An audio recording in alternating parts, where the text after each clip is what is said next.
Hi, and welcome to part 2 of segment 3, talking about the world and what it has to offer and what it stumbles us up on as far as our cultural experience and our sexuality and how we experience that as men and women. We just talked about men. Now we're going to talk about women and how they move through from birth to a level of satisfaction in their lives, and how their sexual lives have a choice that they can make, and whether or not our culture really allows a lot of space to even explore this other option. Whether our culture has any motivation to teach that there's another way is really something I question and work with, and you can hear me talking about in the other segments. But right now I want to focus on women and how we're born with a certain level of our femininity intact. Some of it is nurtured by our environment, but mostly we have all of the eggs that we're going to have to reproduce when we're born. We're pretty much there. You watch any little girl and how she's moving in her dress and how she's dancing and how she's being with her dad and those kinds of things, and you see that we already have that in place. Men go through very specific stages of development, and women can help nurture men through that, inspire them, be their muse, be their support system, create a soft place for them to land. Or women can abuse men and manipulate men, and their motivation in both of those ways of doing things with their femininity in the world is to have their security needs met.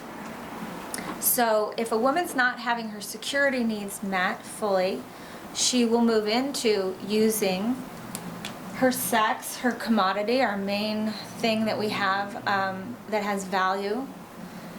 Don't beat me up for this, it's true and you know it.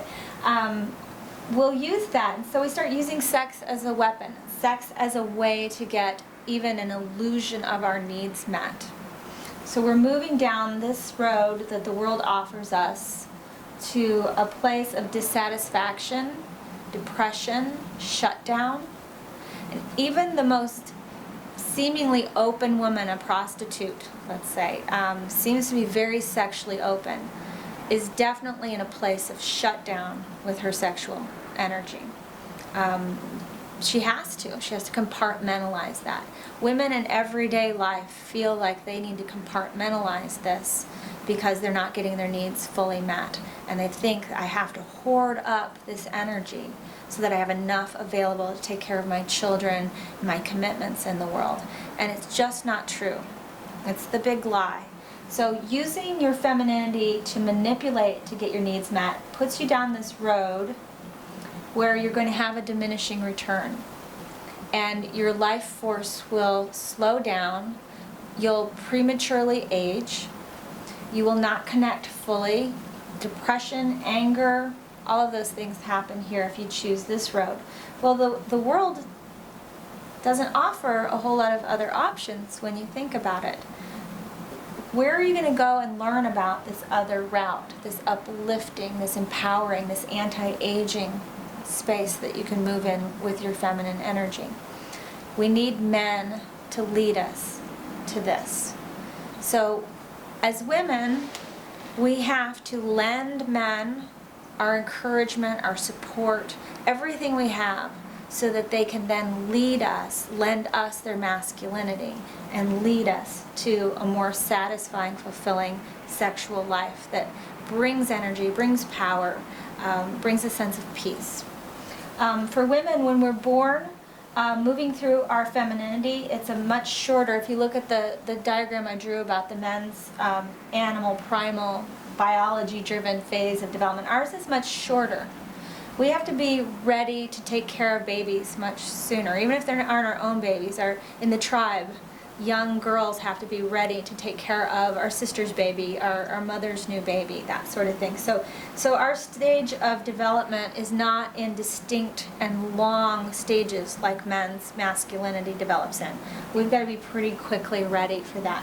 So when we choose men that aren't able to lead us to this place, what are we left with? We're really left with this other option unless we investigate, educate, choose to seek out experiences, seek out teachers, masculine energy that's going to help us go to a more uplifting place. Women should be having 4 types of orgasm. Clitoral orgasm is just friction. It's just stimulation.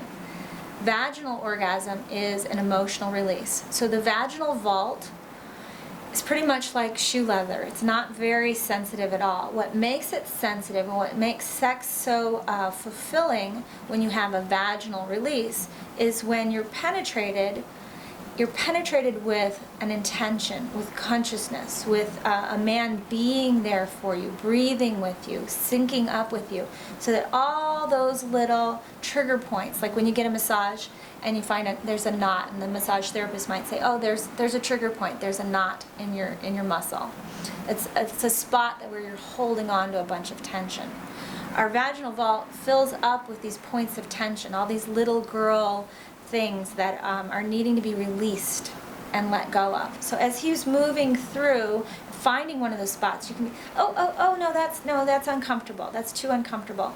If he's a good man and he's able to hold that space for you and stay with you and breathe with you until that dissolves and resolves itself, and then moving in deeper.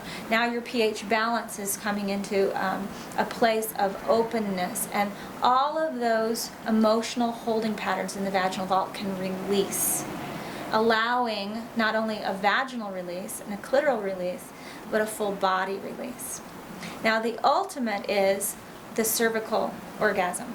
And when you can have all 4 of those things going at the same time, a cervical orgasm is about being very open and completely available to him, feeling totally safe, secure, and protected, and led to something more. Like this is not something I'm having to do to get my needs met and to make sure my children are provided for. This is something that I'm getting all of that plus being taken to a higher place of fulfillment, release, and a spiritual connection. So your emotional growth is involved in this. So the cervix needs to ripen and flatten. Otherwise, when the head of the penis is coming in, it's bouncing against that or hitting against a very hard, rigid place. When we're giving birth, we're preparing for birth, our bodies will soften and ripen the cervix and open it up. Same is true for great sex. Same, so then you can use that in reverse. For a great birth experience, what gets the baby there is what you want to utilize to get the baby out. This I'm completely open and allowing my body to feel and experience and be in the moment.